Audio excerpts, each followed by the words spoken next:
Buenas noches a todos, o digo a todes, ¿cómo hago? No, yo por ahora digo a todos. Estamos todavía sin Alberto,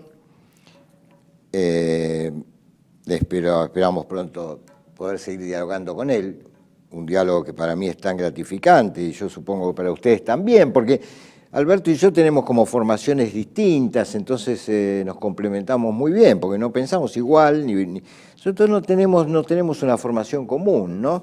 Yo estoy más formado en el pensamiento, digamos, contemporáneo, moderno y contemporáneo, él más en el pensamiento clásico.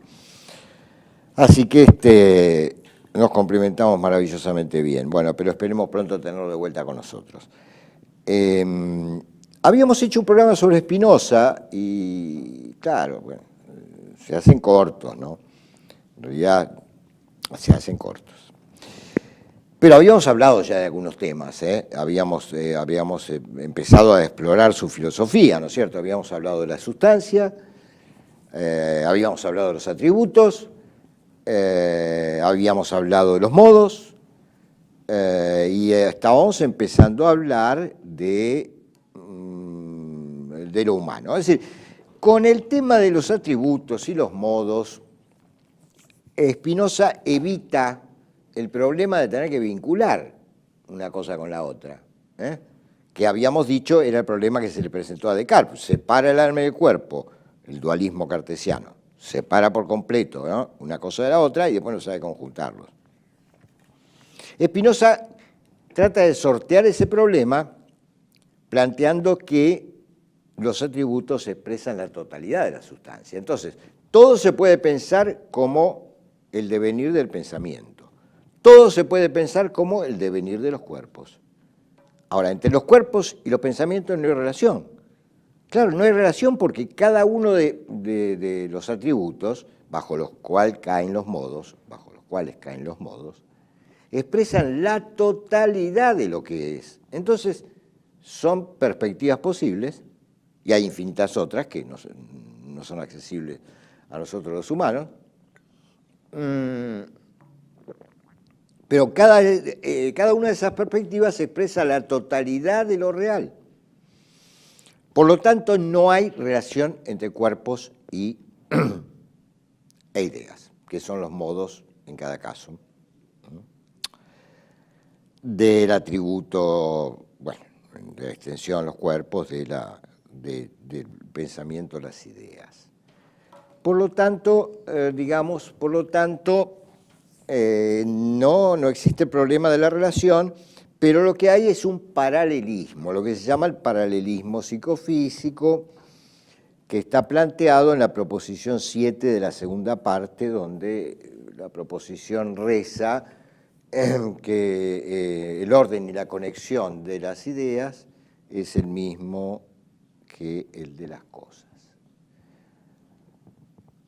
Esto es lo que llaman el paralelismo, ¿no? Es decir, el orden en que se dan las cosas en los cuerpos es el mismo que el que se dan las ideas, pero no se conectan unos con otros porque no expresan una parte, las ideas y otra parte de los cuerpos, sino que todo expresa todo, bajo un atributo, se entiende. Ahora, lo que sucede, por otra parte, es que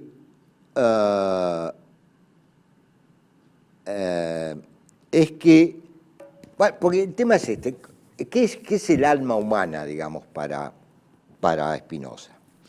Para Spinoza el alma humana es la idea del cuerpo, la idea del cuerpo, lo cual no quiere decir que la idea se contacte con el cuerpo, es la idea del cuerpo. Ahora, inmediatamente lo que sucede es que los cuerpos no,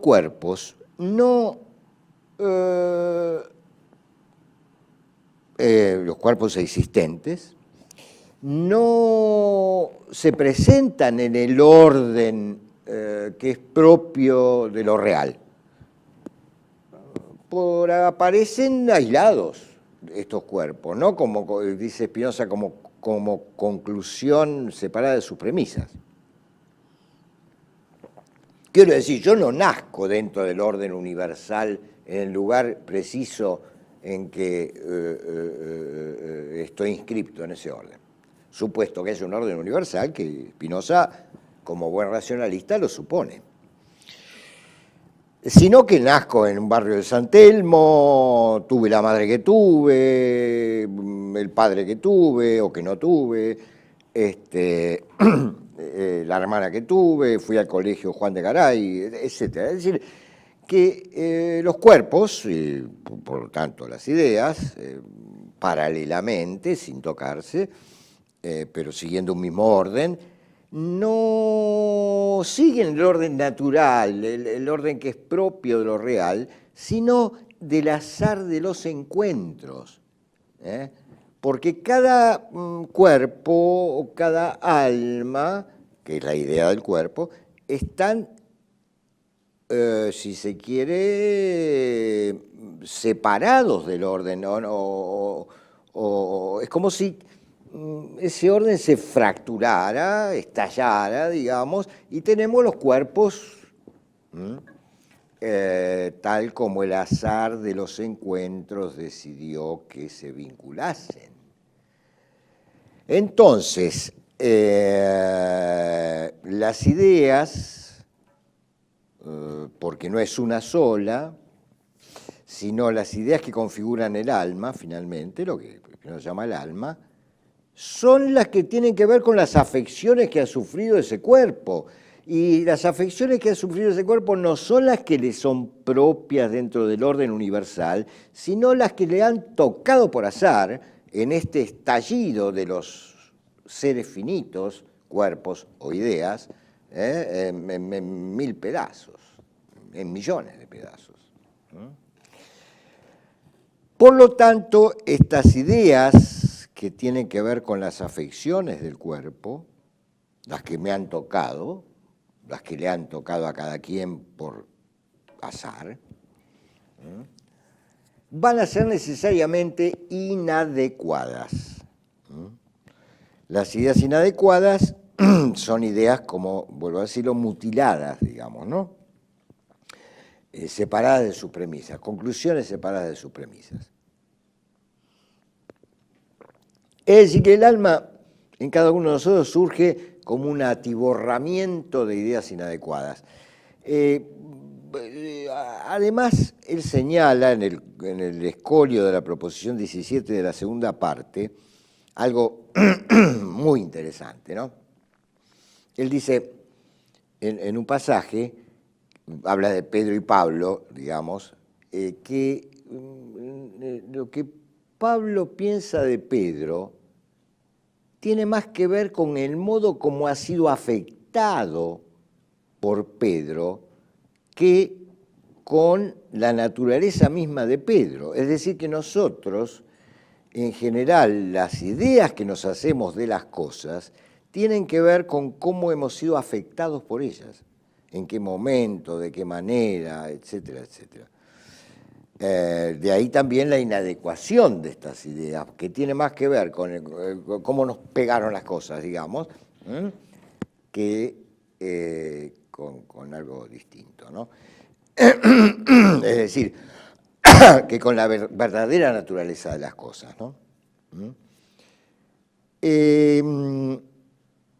Así que insisto, ahí tenemos un ejemplo claro de por qué las ideas son inadecuadas. Es decir, porque yo no conozco yo soy Pablo ahora, no conozco a Pedro en relación a su filiación, a sus acciones, etcétera, etcétera, sino que lo conozco en función de cómo me afectó, de cómo fue afectado por él, ¿no? Esto tanto a nivel de cuerpo como de idea, sin que se toquen cuerpos e ideas, vuelvo a lo mismo, ¿no? Pero el orden o el desorden, en este caso, es el mismo. A este azar de los encuentros, en el cual habitualmente vivimos, Spinoza lo llama el orden común de la naturaleza, el orden común de la naturaleza, que no es el orden auténtico, digamos, ¿no? Él va a llamar, por otra parte, ideas adecuadas a aquellas que son capaces de englobar y explicar las inadecuadas. Porque para Spinoza no hay lo falso. Lo que hay es lo parcial. Lo falso sería lo parcial. El ejemplo que da él, digamos. No es falso que nosotros veamos que el Sol da vuelta alrededor de la Tierra o que está a 600 pies, como dice él, ¿no? No es falso. Lo que pasa es que eso no está corregido por la idea adecuada. La idea adecuada, que es la idea de la física o de la ciencia, no hace que dejemos de ver que el Sol se pone y no es lo que se mueve, no es en realidad el Sol sino la Tierra, no hace que dejemos de percibir eso, pero lo corrige, digamos, y lo engloba porque lo explica. La idea adecuada es la que engloba la inadecuada y la explica como un efecto de la idea adecuada, digamos, ¿no?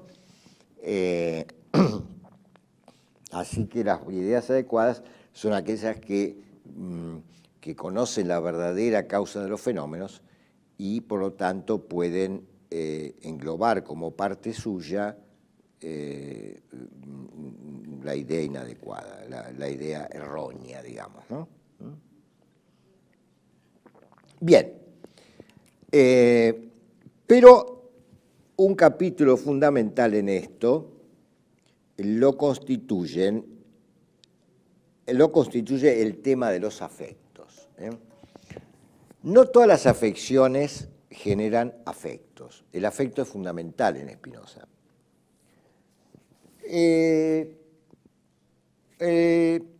¿Cómo define él los afectos? Los afectos él los define como un aumento o disminución de la potencia de obrar. Un aumento o disminución de la potencia de obrar. Porque hay que también tener en cuenta que para Spinoza ya es un pensador del poder. Toda esta pavada que se habla hoy del empoderamiento, digamos, es una derivación a través de muchas mediaciones y vía la autoayuda de la idea espinosista de asumir el propio poder, digamos, ¿no? Asumir el propio poder que cada cuerpo posee, que cada alma posee, digamos, ¿no?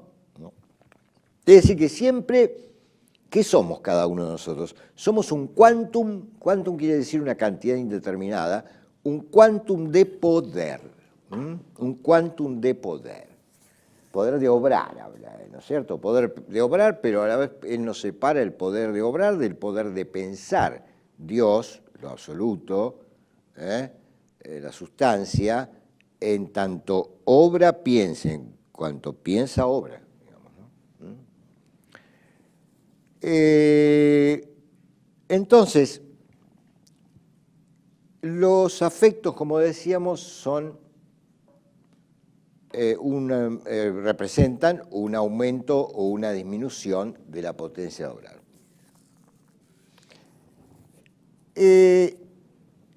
Hay dos afectos fundamentales, o tres. El primero de todos es el deseo, enseguida vamos a volver sobre eso. Pero luego tenemos la alegría y la tristeza. La alegría y la tristeza. La alegría representa un aumento de la potencia de obrar, mientras que la tristeza representa una disminución de esa potencia de obrar. Así que él agrupa dos grandes grupos, que son las pasiones alegres, las pasiones tristes. Por supuesto, él va a privilegiar las pasiones alegres. Pero antes de decir eso, digamos, ¿por qué él dice, por qué el deseo? ¿Qué es el deseo? Bueno, para Spinoza, cada modo posee una esencia individual. O sea, cada uno de nosotros posee una esencia individual, una cosa extrañísima, ¿no es cierto? Porque siempre se supone la esencia de una cosa general, una esencia individual. Cuando esa esencia individual pasa a la existencia, que no necesariamente tiene que suceder, porque la esencia del hombre no implica la existencia, el hombre no es Dios, el modo como esa esencia se manifiesta es como el esfuerzo por perseverar en el ser.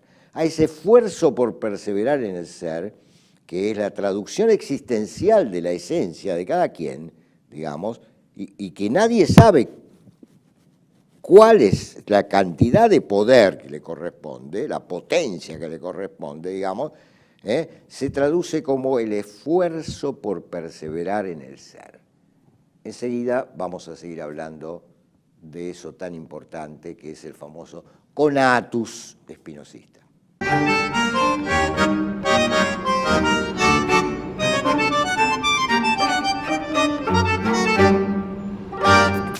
Bienvenidos a CEPA, Centro de Estudios del Pensamiento Americano.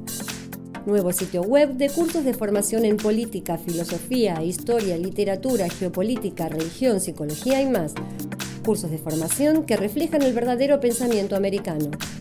Lo invitamos a elegir el curso de su agrado ingresando en www.cepa.la.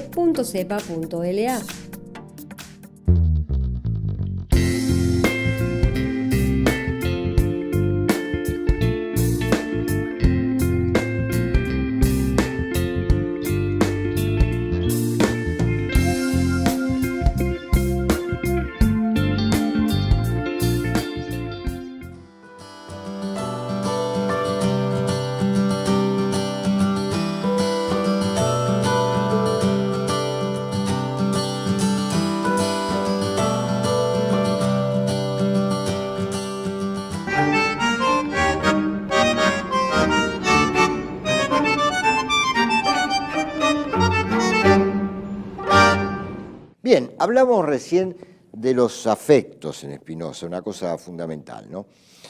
Tengan en cuenta que estamos todavía en el ámbito de lo que hemos llamado las ideas inadecuadas, las ideas que cada quien se forma de acuerdo a la interacción con otros cuerpos que ha tenido. Ahora, Spinoza llama la atención sobre el hecho que cuanto más interacciones un cuerpo ha tenido con otros, más posibilidades tiene de formar ideas adecuadas. Ya veremos por qué. O sea que él promueve, en cierto modo, una vida de amplia experiencia, digamos, ¿no? El hombre de amplia experiencia tiene más posibilidad, digamos, de pensar bien en algún momento que aquel que no tiene esa amplia experiencia. Muy bien.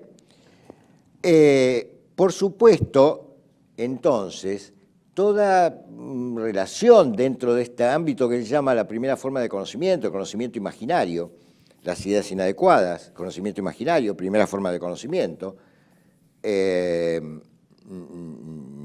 entonces, digamos, en la medida en que nos encontremos con cuerpos que experimentamos, que aumentan nuestra potencia de obrar, nos alegraremos o tendremos pasiones vinculadas con la alegría. Ante todo el amor. ¿Cómo define Spinoza el amor? El amor es una alegría acompañada de la idea de una causa externa. Cuando yo siento que alguien me ama, digamos, cuando yo imagino que alguien me ama, me siento más potente, me alegro. Me alegro quiere decir el quantum de poder crece, digamos, ¿no? Por supuesto, esto puede ser una ilusión total, la más de las veces lo es, pero de cualquier manera funciona lo mismo. Porque, y acá hay algo que debería haber dicho antes, pero lo digo ahora, Spinoza dice que cuando nosotros somos causa adecuada de un afecto, es decir, cuando eso se sigue de nuestra propia naturaleza, ya vamos a ver cómo, entonces decimos que obramos. Y cuando no somos causa adecuada de esos efectos, decimos que padecemos. Ojo, entonces puede haber, y regularmente hay, una alegría que es pasión. Y hay una alegría acción, que vamos a ver que deviene resulta del conocimiento adecuado, de las ideas adecuadas. Pero una cosa interesantísima acá es que las pasiones tristes, como decíamos, implican una disminución en el quantum de poder. ¿Y cuáles son esas pasiones tristes para Spinoza? Es muy interesante tener en cuenta que una de las principales pasiones tristes para Spinoza es la compasión. Fíjense ustedes, ¿no? En fin, esto no le gusta nada al cristianismo, obviamente, ¿no? Es la compasión. ¿Por qué? Porque la compasión, ¿no? El padecer con, por eso la compasión, nos entristece y disminuye nuestra potencia de obrar. Otra cosa, y que para él es una virtud y tiene que ver con la alegría, es la generosidad, ¿no? Es decir, con el que sufre ser generoso, pero no padecer con él, no identificarse con el semejante, porque eso es la compasión. La compasión es la identificación imaginaria con el semejante. O sea, es una idea inadecuada. El arrepentimiento critica a Spinoza como pasión triste. ¿Por qué? Porque Spinoza dice que se arrepiente se equivoca 2 veces. Una vez cuando cometió el error y la segunda vez cuando se arrepiente. Digamos. De cualquier manera le advierte, dice, es mejor, dice, que el vulgo, que el vulgo tenga sus remordimientos de conciencia, compasión, humildad, que para él es otra forma de pasión triste. Dice, es mejor que, porque dice el vulgo es terrible cuando no tiene esos sentimientos, ¿no? Y es lo que estamos viviendo contemporáneamente, ¿no? Es decir, como se ha perdido la culpa, el remordimiento, la responsabilidad incluso, en gente que no está preparada para eso y que no por eso ha pasado a tener ideas adecuadas o a ser sabia. Entonces tenemos el dislate que estamos viviendo, digamos, ¿no? Donde cualquier pelafustán se siente autorizado a cualquier cosa. Claro, después se mata en una ruta 6 jóvenes. ¿Por qué? Porque total, ¿no es cierto? ¿Para qué cuidar la vida? ¿Qué sé yo? Si somos no sé qué, si somos perfectos.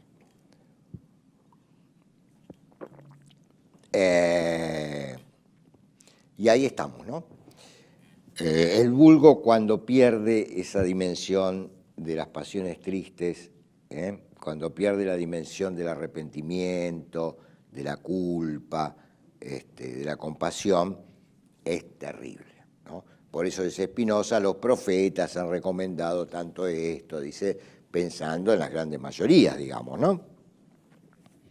Sí, y dije el vulgo, como dice él, porque los filósofos somos aristócratas. Somos aristócratas y despreciamos al vulgo. Todos los filósofos somos así. Y el que no es así no es filósofo.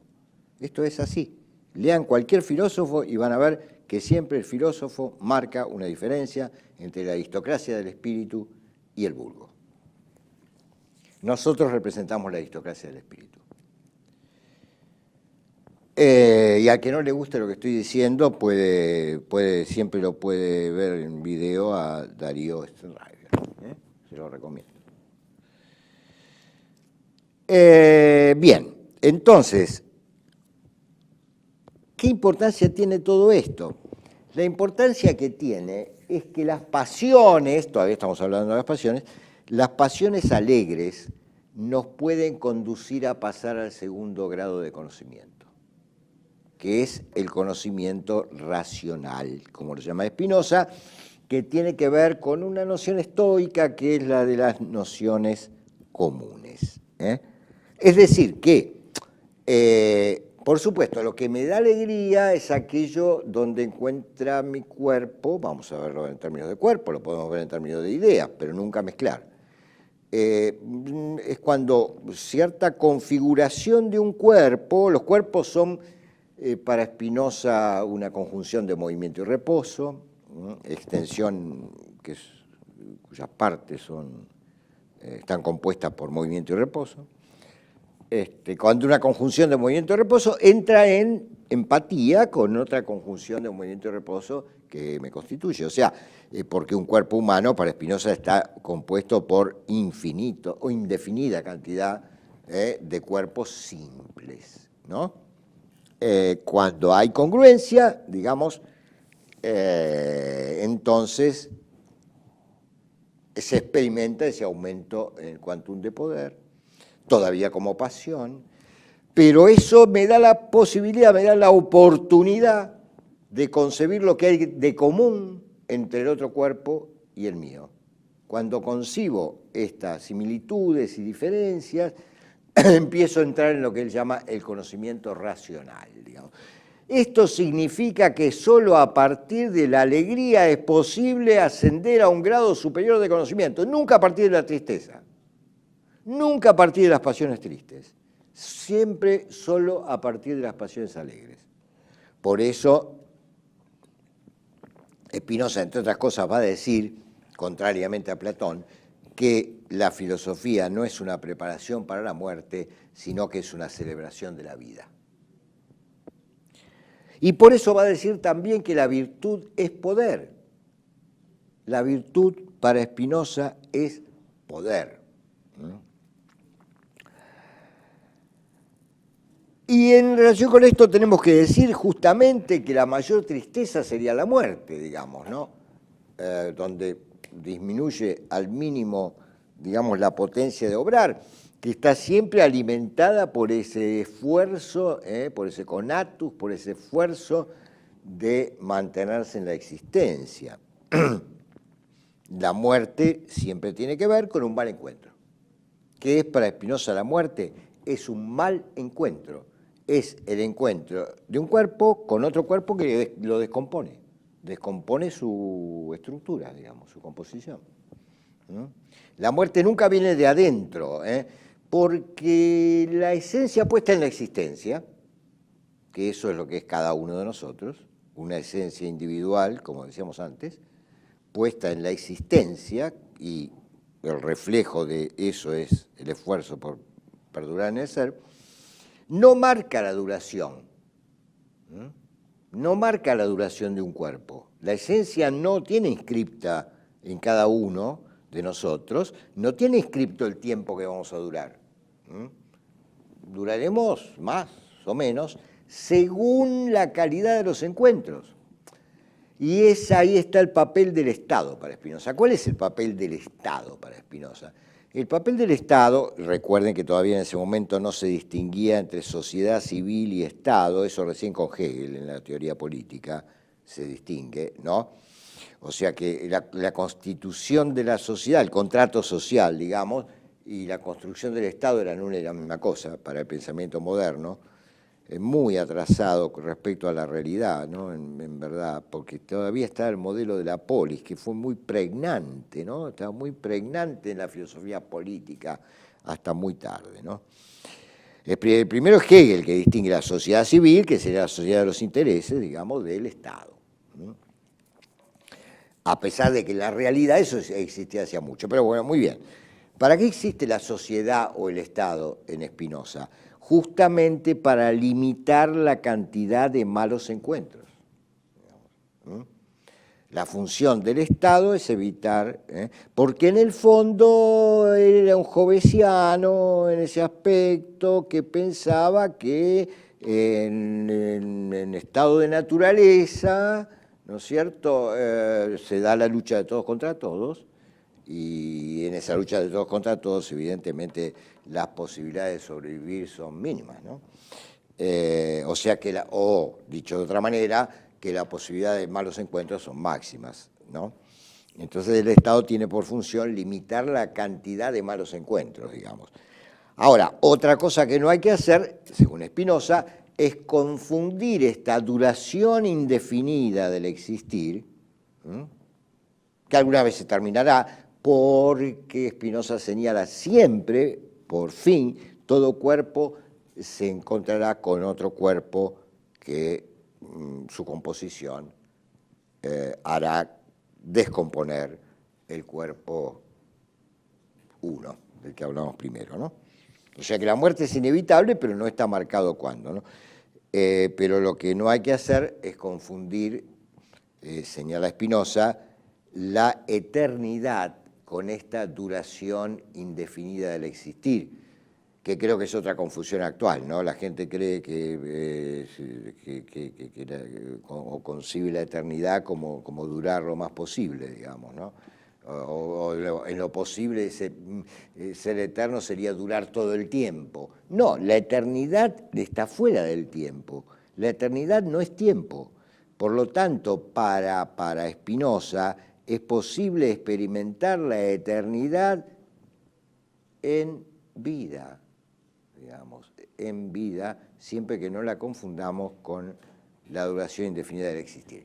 Enseguida seguimos para ver cómo es en realidad esta segunda forma de conocimiento, segundo género de conocimiento, conocimiento racional, que nos va acercando a la felicidad.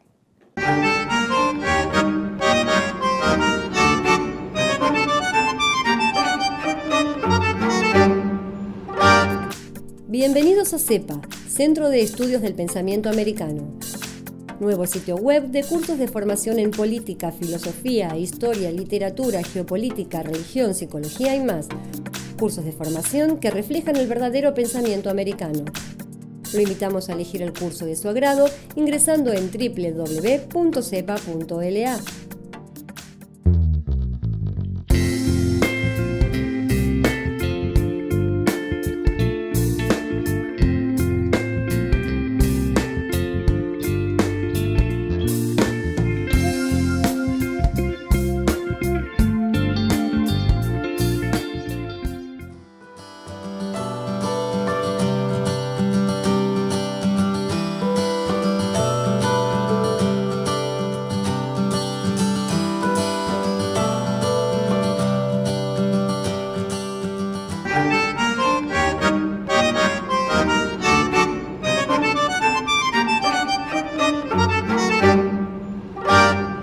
Bien, decíamos recién que solo desde la alegría es posible acceder al conocimiento, al segundo grado del conocimiento, a un conocimiento que ya no es meramente imaginario, que ya no tiene más que ver con el encuentro azaroso con los cuerpos, sino que tiene que ver ya con las ideas adecuadas. Ahora, ¿qué sucede? Esto implica entonces que podemos ir creciendo, una mente puede ir creciendo, un alma puede ir creciendo en comprensión. En la medida que va creciendo en comprensión, se va tornando capaz de producir efectos adecuados. Como decíamos antes, empieza a obrar, digamos, ¿no? A ser causa adecuada de los efectos que se siguen de su propia naturaleza, ¿no?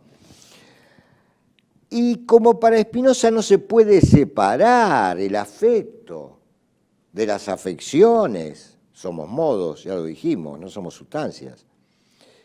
En la medida que vamos creciendo en comprensión, se va generando un deseo y una alegría, nunca una tristeza, que ya no dependen del azar de los encuentros. Alguien que se enamoró de mí, es difícil, ¿no? Pero digo, también puede pasar, sino que dependen del crecimiento en la comprensión. ¿No le pasa a ustedes, cuando leen o estudian, o piensan, o comprenden una cosa, que sienten una alegría, ¿no? Sobre todo cuando primero hubo alguna dificultad, etcétera, y se hace ese clic, lo que la gente dice clic, ahí hay una alegría y una potencia, un deseo, que no son la alegría o el deseo pasión, sino acción. Ahí obramos. Porque entonces, bueno, a veces se lo compara a Spinoza con los estoicos, ¿no es cierto?, en el sentido de la erradicación de las pasiones, que el gobierno de las pasiones en Spinoza tendría que ver con la erradicación. No, en absoluto, en absoluto. Spinoza dice explícitamente en el libro 4 que un afecto solo puede ser suprimido o reducido por un afecto mayor. O sea que siempre va a quedar en nuestra alma un margen de tristeza, una posibilidad de disminución de la potencia de obrar, pero esto va a estar cada vez más empequeñecido, esa porción cada vez va a ser menor en la medida en que ese obrar, ya no podemos llamarlo pasión, esos afectos que devienen del aumento del conocimiento, sean mayores, ¿no? Es decir, cuanto más comprendemos entonces el verdadero orden de las cosas, cuanto más comprendemos la realidad, cuanto más nos alejamos de esa dimensión imaginaria donde, por ejemplo, envidiamos a otro porque pensamos que tiene una cosa que solo uno solo podría tener, porque piensa dar una serie de leyes de lo imaginario, digamos, ¿no? Que preanuncian muchas cosas de psicoanálisis particularmente, digamos, ¿no? Toda esa rosca, ¿no?, que se arma en lo imaginario.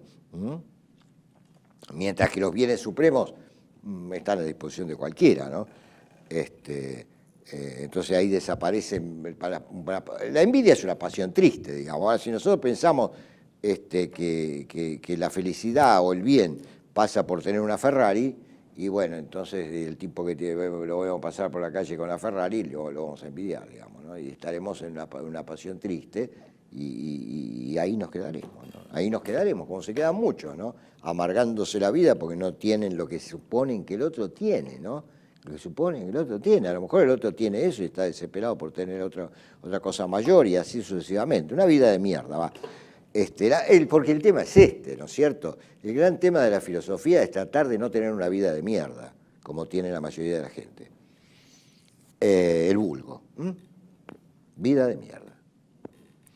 Entonces, vuelvo a decirlo, en la medida que crecemos en el conocimiento, crecemos también en la alegría, que es esa alegría que se desprende del comprender, del entender las cosas, del entender cómo son efectivamente las cosas, ¿no es cierto? ¿Qué sé yo? Lo podemos ver en lo más trivial y cotidiano, ¿no es cierto? Cuando nosotros entendemos, alguien nos daña, supongamos, nos hace un daño, un mal, digamos.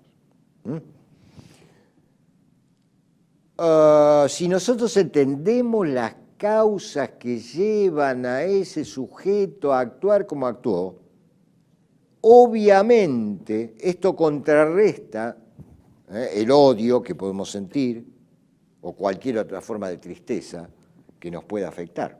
No es que va a desaparecer por completo, no es que vamos a dejar de ser humanos, pero naturalmente la cuota, cuando uno entiende por qué alguien actúa, digamos, en contra de uno,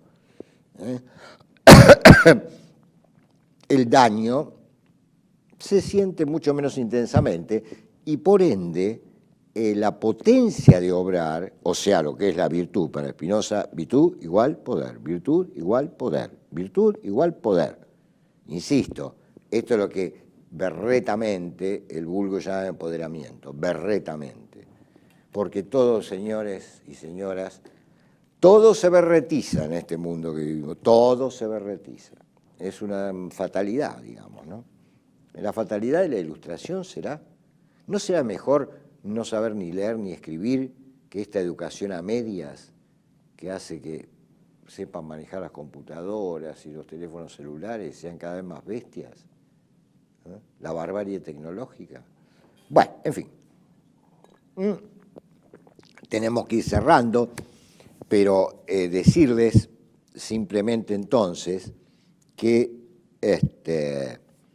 este crecimiento en el conocimiento implica casi una permanente alegría que culmina en una tercera forma de conocimiento que aparece en el libro quinto, muy breve, de la ética, que es el conocimiento intuitivo y que es el conocimiento de Dios.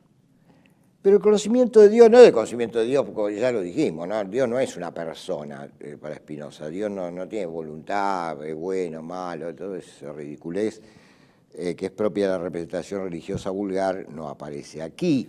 Es decir, ¿qué es concebir a Dios? Concebir a Dios es concebir el orden de lo real, porque Dios, para Spinoza, no es otra cosa que el orden de lo real.